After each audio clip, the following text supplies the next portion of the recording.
Now, it is Mashujaa Day, and there's a say that not all heroes wear caps. And tonight, we are honoring a 10-year-old girl who is definitely taking the country, if not the globe, by storm. She's a climate mitigation and adaptation activist there. We're talking about none other than Alice Wanjiru. Karibu sana to the set. Thank you for making time, Alice. Okay, so... You're welcome. Yes. You're welcome. Feel free. So let's start off with giving us a brief view of who Alice Wanjiru is and what she stands for. Okay, so my name is Alice Wanjiru, 10 years old. Yes. I'm currently the ambassador for NEMA and also the ambassador for Kenya Scouts Association. I am passionate about the environment and how to combat the climate change issues. Oh, wow. So tell me, Alice, you're 10 and you're already tackling climate change issues. When did this dream of yours begin? At what led you, or rather, what was your motivation? 3 years since I had grown 20,000 trees. I had participated in various environmental activities such as ocean cleanups, and so far I have a dream of planting 1 million trees by the year 2032. By the year 2032? Yes. So what actually motivated you to growing trees? At 7, my dad came home with a newspaper, and on one of the articles it stated that in the next 50 years, Nairobi won't be habitable. So then I, as Alice, decided to do something about it. And how has been the journey? You know, you're 10 years old, you are in school. How do you manage, you know, your activities, growing trees, and also your studies? How do you strike a balance? On the weekends, I normally go to my dad's hotel to plant trees. I also have my own tree nursery, and I also have my own forest called the Afro Forest. The Afro Forest? Yes. So tell us, what do you grow in your Afro Forest? I grow indigenous trees, such as the Africana purana. Africana purana? Yes. Okay. And fruit trees, such as apple trees, that benefit the environment, and also other people that you'd find that there are other people who are not privileged, so then they can't afford to have fruits and food on their table, so that fruits can help with income and such. So basically you're also making money while at it? Yes. Okay, that is interesting. Now, you are also, you also have a foundation, the Green Hummingbird Foundation. By any chance, were you inspired by Wangari Maathai's story? Because whenever I hear Hummingbird, I always remember that in her lifetime, she told a story about a hummingbird and what the hummingbird did to actually try and stop the fire in the forest. Is she one of the people you look up to? Professor Wangari Maathai narrated a story about a hummingbird that did the best it could to save the forest from catching fire. So then it would go to the nearest river and take a drop of water and then pour it on the forest when it was burning, so then to stop the fire from getting bigger, so then it doesn't damage the forest. And then she quoted that we should always be like a hummingbird. I may be insignificant, but I certainly don't want to be like the animals that watch as the planet goes down the drain. I will be a hummingbird, and I will do the best I can. It seems you're familiar with that story. Is that the place where you drew your inspiration to start off your foundation? Wangari Maathai inspired me because of her efforts towards the environment.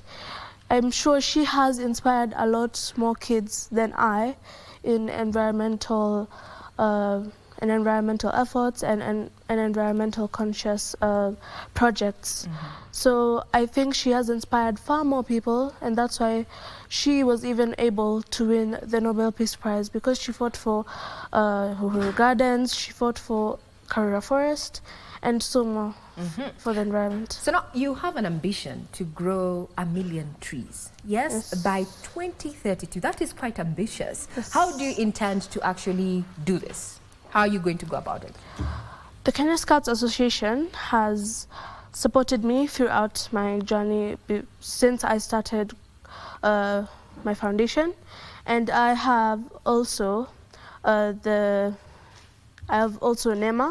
and so then I have appointed 2.2 million scouts to come and help me achieve my dream of planting 1 million trees by the year 2032, and also to plant 1 million trees in 5 minutes. Wow, that might actually get into the Guinness Book of Records if you achieve that.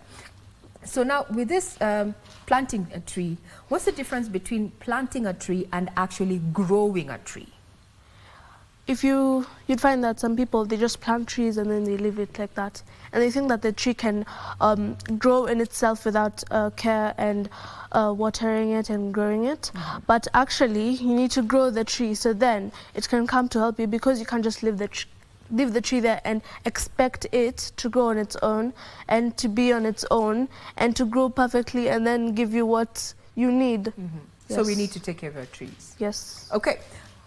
Grown-ups have had this conversation on climate change, climate mitigation. Do you think we are doing enough as grown-ups, as adults actually, when it comes to including children in climate-centric projects? Or do you think we need to do more? I think adults need to do more about involving children into environmentally conscious projects. Such as my project, yes, which is to encourage children to plant trees on their birthdays and to also avoid littering and other ways that harm the environment. Tell me about this project where you're having children now also participate in tree growing. How does it go about? So basically, you'd find that you may be 10 years, you may be 9 years, you may be 8 years. So then if you're 8 years, you plant 8 trees during a birthday. If you're 10 years, you plant 10 trees during a birthday. If you're 9 years, you plant 9 trees during a birthday. So now you're targeting children. So if yes, I'm not going to mention my age, I get to plant the equal number of trees to my age. That way we are helping, or rather we are doing what is called afforestation and also just planting or other growing trees. How has it been? How are children taking that instead of doing wild parties and such, we actually grow trees? What are they saying? What are your peers saying about that? They're saying it's great that I am doing something to protect our environment and to make our environment better for everyone else. Is also a project that grown-ups can participate in? Yes, also grown-ups can participate and also support their children to plant and to avoid littering and other ways that harm the environment. So now, when you attain maturity, when you're an adult, yes, what would Alice Wanjiru want to pursue professionally? What would you want to be? Me personally, yes, even if I'm an environmentalist, yes, I would like to be a doctor, pursuing dermatology, so then I can help other people, with people who have skin problems. I can help them so then they don't end up in a worse situation. What is inspiration to want to be a doctor, specifically dealing with dermatology?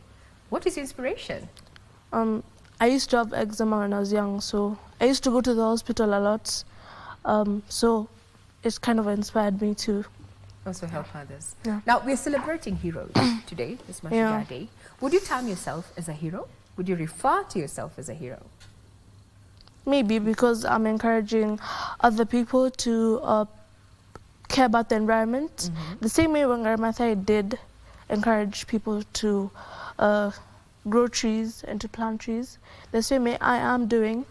So then I would consider myself a hero. Okay, congratulations, because here at KBC Channel 1, we view you as a hero because you're doing something that is positive, not only just for yourself, but also for the greater good of the country as far as environment is concerned. So in your circle of heroes, I know you've had people who've supported you and such. Who would you want to honor today, and why are you honoring them? I'd like to thank you, my dad, first for encouraging me and for also taking me this far, because before this, I had went on a trip to Britain for a Scouts event, and I also planted a few trees in Screens Park. And I also was able to go to Germany, where the president was, President William Ruto was, where he was talking about Pamoja and how Germany and Kenya go together. So then I was also able to be able to communicate with the president, and yes. Wow, so you've had an opportunity to have a one-on-one with our president. Who else do you consider your hero? You've already mentioned your dad, maybe for the support that he's given you thus far. Who else would you want to honor as a hero? My mom, also, because she's been supporting me through my journey and how to, she's been supporting me, she's been showing me the right ways to go, and yes. So your mom and your dad are your heroes for today. Yeah. So congratulations. Now, parting short, Alice, I would want you to, what do you think is the main challenge, when it comes to matters of climate change in the country? We have several cases of, climate disasters. We can talk about floods. We experienced floods. Sometime last year, we experienced drought. In your capacity as an environmentalist, what do you think we need to do? We need to include young people, such as me, and also adults in environmental projects and other ways to take care of the environment. And also we should be able to have a good mindset that enables us to think way further on protecting the environment and taking care of the environment. Parting short today on Mashujaa Day, I'm giving you an opportunity to just say a word of encouragement to the children who may be watching, parents, the teachers, as we are honoring our heroes and heroines today on Mashujaa Day. Yeah. What unique message would you have from Alice Wanjiru? You can direct that directly to the camera in front of you. That is camera 1. That is a special message from our hero today. Okay. Take it away. My fellow kids, I'd like to say that we should protect the environment, we should take care of the environment. We should not litter, we shouldn't do anything that's going to harm the environment. We should also think further about the environment and how to combat climate change issues. And I would like to say that we don't have another planet, so we have to take care of this one. So we roll up our sleeves and get to work. I will not water that down. That is a message tonight by a heroine in studio, none other than 10-year-old Alice Wanjiru, who is a climate champion and an ambassador for the Green Hummingbird Foundation, a foundation that is trying to bring children into the fold when it comes to matters of climate change mitigation and adaptation. We'll now take a quick breather. We'll be back with more on Sunday Express. Do not go away.